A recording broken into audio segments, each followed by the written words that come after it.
Programme आप यहाँ organise कर रहे हैं, एनुअल समिट है आपका, 54वां समिट है ये, क्या मैसेज देना चाहते हैं? क्योंकि इंडिया में इतनी अवेयरनेस तो है नहीं, लोग जानते नहीं है जो स्पीच डिसेबिलिटीज़ हैं या इस तरह की बीमारियाँ हैं उसके बारे में ज़्यादा अवेयरनेस है नहीं। तो जैसे अभी पूरी दुनिया में इस पे अवेयरनेस के ऊपर बात हो रही है, तो इंडिया को कहाँ समझ रहे हैं आप, किस जगह खड़ा हुआ है? आज की करंट डेट में देखा जाए तो डिसेबिलिटी का जो परसेंटेज है और उसमें से कितने लोग ट्रीटमेंट अवेल करते हैं, उसमें एक बहुत बड़ा गैप है। इसके लिए अवेयरनेस एक बहुत बड़ा माध्यम हो सकती है, जो कि डेफिनेटली अगर गवर्नमेंट के इनिशिएटिव्स होंगे, पॉलिसी मेकिंग्स होंगी, तो ही ये एक अच्छी तरीके से लागू हो सकता है।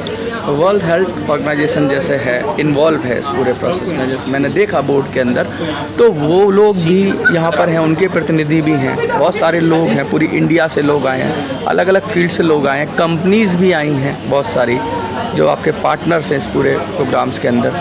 तो बेसिकली उसमें क्या इसका मेन ऑब्जेक्टिव क्या है? क्या आम लोगों का तो यहाँ पे है नहीं, सारे प्रोफेशनल्स ही हैं, तो ऑब्जेक्टिव क्या है इसको? सर यहाँ पे इकट्ठा होने का ऑब्जेक्टिव है, जितने प्रोफेशनल हैं, ये एक साइंटिफिक कॉन्फ्रेंस है। तो यहाँ पे हम अपने आप को पढ़ा के इम्प्रूव करते हैं, जैसे कि CME होती है, हमारी CRE होती है। इस कॉन्फ्रेंस से हम अपना ज्ञान ज़्यादा बढ़ाते हैं, नई चीज़ें सीखते हैं, बहुत सारी उपलब्धियाँ हैं, कंपनी वाले नई टेक्नोलॉजीज़ लेकर आ रही हैं, तो वो हमें बताती हैं कि क्या क्या चीज़ें जो हैं हमारे पास आ गई हैं। तो हमारा इकट्ठा होने का मतलब है कि यहाँ पे एक लोगों को संदेश जाए कि ये कम्युनिटी जो है, इसमें हम लोग उन डिसेबिलिटी का काम करते हैं, उन पे काम करते हैं जिनको नज़रअंदाज कर दिया जाता है, और हमारे थ्रू एक एक जो पूरे देश के हिस्से से आए हैं लोग, उनके हर एक इंडिविजुअल के थ्रू ये संदेश आगे पहुंचता है। हियरिंग एड की भी बात हो रही है, यहाँ बहुत सारी कंपनीज़ हैं जो हियरिंग एड की बात कर रही हैं, अपने प्रोडक्ट के प्रमोशन के लिए भी कुछ कंपनीज़ आई होंगी बेसिकली।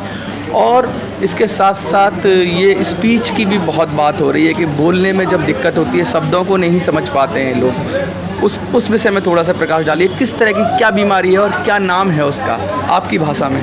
ठीक है, मैं हेयरिंग एड पे बताऊंगा। हाँ। हेयरिंग एड तब लगाई जाती है जब आपको सुनने में कुछ परेशानी आती है, उससे लेकर आपको इतनी सुनने में परेशानी आती है कि आपको बिल्कुल सुनना बंद हो जाता है। हेयरिंग एड एक आपका ऐसा यंत्र है जो आपको, जब आप सुनना कम हो जाता है, काफ़ी बार ऐसा होता है कि आप देखते हैं उम्र के साथ बड़े बुजुर्ग जो होते हैं वो आवाज़ों को गलत सुनते हैं, वो भी एक ना सुनने का लक्षण है। तो हेयरिंग एड इन सारी परेशानियों को दूर करती है। पहला पर्पस हेयरिंग एड का, लोगों को लगता है आप बहरे हो गए तो आपको सुना रहे हैं, उसका पहला काम नहीं है। जैसे हमारा चश्मा है, मैं चश्मा लगा रहा हूँ, उसके दो कारण हैं, एक मैं अच्छा देख पाऊँ, दूसरा कि मेरी जो दिखाई की क्षमता है वो और घटे नहीं। वैसे ही हेयरिंग एड का रोल है, अगर अब एक बार हम हेयरिंग एड लगा लेते हैं तो उसके बाद हमारे जो और घटने की क्षमता है और उसकी प्रोबेबिलिटी है वो बढ़ती नहीं है। तो इसको तो हिंदुस्तान के अंदर बीमारी लोग मानते ही नहीं हैं और क्या बोलते हैं उसको, नज़रअंदाज करते हैं लगातार, मतलब अवेयरनेस नहीं है बिल्कुल भी, और उसको बड़ा इजीली लेते हैं। अगर कोई कम सुनता भी है तो मजाकिया लहजे में बात हो जाती है, लेकिन उसको इग्नोर कर देते हैं, हम उसको सीरियसली नहीं लेते। क्या आप कहना चाह रहे हैं, इसको सीरियस लेना चाहिए, गंभीर? इसको बहुत सीरियस लेना चाहिए, क्योंकि हेयरिंग एड सिर्फ सुनाई की परेशानी नहीं है, इसके वजह से आपकी याददाश्त जाती है, आपका जो लाइफस्टाइल है वो इम्पैक्ट होता है। इसके अलावा स्पीच के बारे में बात बताइए थोड़ा सा, क्योंकि हेयरिंग के बारे में तो इन्होंने बताया, स्पीच के बारे में थोड़ा सा बताइए, क्योंकि मैं एक बीमारी भी लिखी हुई थी, मुझे शायद नाम यहाँ नहीं, जिसको मेन है ऑटिज्म। हाँ, तो आपने जैसा कहा कि स्पीच में सिर्फ समझने की प्रॉब्लम होती है, नहीं, ऐसा नहीं है। स्पीच में कई सारी तरीके की प्रॉब्लम होती है। रोड ट्रैफिक एक्सीडेंट होने के बाद में वोकल अब्यूज़ या जैसे ज़्यादा बात या बहुत गलत तरीके से अपनी ध्वनि का इस्तेमाल करने के कारण भी आपको जैसे आवाज़ की जो मधुरता होती है वो चली जाती है, उसको बोलते हैं हार्शनेस ऑफ वॉइस और voice disorder in simple terms.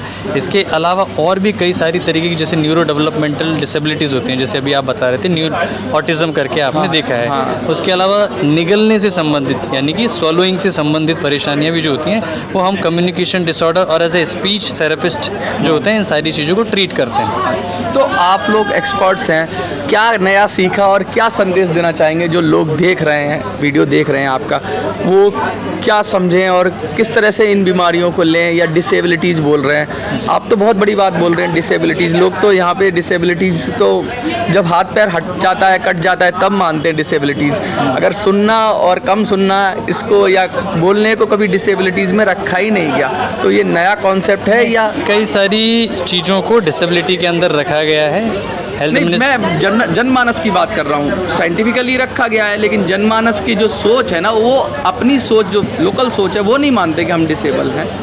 मैं वो कहना चाह रहा हूँ। तो नहीं, इसमें ऐसा है कि एक बोल सकते हैं कि इग्नोरेंस है। इग्नोरेंस, छोटी मोटी समस्या हम समझ करके उसको इग्नोर कर देते हैं, बट लॉन्ग टर्म में ये जा कर के एक बड़ा एक अभिशाप बन सकती है। अगर आप जैसे एक बचपन में कोई बच्चे को एक्सपोजर नहीं मिल रहा है ज़्यादा लोगों से मिलने का, घर में बस जैसे आजकल का माहौल देखा जाएगा, माँ बाप दोनों वर्किंग हैं, एक मेड आकर के बच्चे का ध्यान रखती है, चलता रहता है, बच्चा थोड़ा बोल रहा है, कम बोल रहा है, लॉन्ग टर्म में जा कर के ऐसा हो सकता है कि बच्चा काफ़ी कम बोलना सीखे और आगे जा कर के ये सब पर्सनालिटी से भी संबंधित है क्या? इसका मैं आपसे पूछना चाहूँगा डॉक्टर साहब, ये सारा कुछ है क्या? मेंटल प्रॉब्लम ज़्यादा है या समाज के परिवेश की वजह से भी ऐसा हो जाता है कि बच्चे इनसिक्योर फील करते हैं या बोलने में हिचकिचाहट हो जाती है? जी बिल्कुल होता है ये। या इसको दूर किया जा सकता है? वैसे अब कल्चर इसका सीधा समाधान है कि आप स्पीच थेरेपी कराते हैं तो ये दूर हो जाता है। जो आपने बातें बताई हैं बिल्कुल उन सब चीज़ों पर अफेक्ट पड़ता है। और speech therapy, proper counselling, parent की काउंसलिंग से हम लोग काफ़ी हद तक बच्चे को नॉर्मल बना देते हैं। आप क्या करते हैं डॉक्टर साहब? क्या क्लिनिक चलाते हैं, क्या करते हैं? हाँ, मेरा प्राइवेट क्लिनिक है, दिल्ली में है, आर के पुरम में। अच्छा। तो मैं ऑडियोलॉजी प्रैक्टिस करता हूँ, जिनको सुनने की परेशानी होती है। अच्छा। मैं उसकी प्रैक्टिस करता हूँ। तो मेरा काम है जो लोगों को सुनने की परेशानी की शिकायत से आते हैं उनके कान की पूरी जांच करना और उनको अगर कानों की मशीन या हियरिंग एड जो आपने बोला वो लगाना। तो आप एक बार बता दीजिए कहाँ है आपका क्लिनिक? अगर आप अच्छा लगता है, कुछ उनको समस्या है, तो शायद आपको संपर्क कर सकते हैं। जी बिल्कुल। मेरा क्लिनिक जो है आर के पुरम सेक्टर 2 में है, नई दिल्ली में। अच्छा। और मैं पिछले यहाँ पे 5 साल से अपना प्राइवेट कर रहा हूँ। मैं पिछले 10 साल से ऑडियोलॉजी पर हमारी आपको कैसी लगी, लाइक, कमेंट, सब्सक्राइब जरूर करें। Thank you.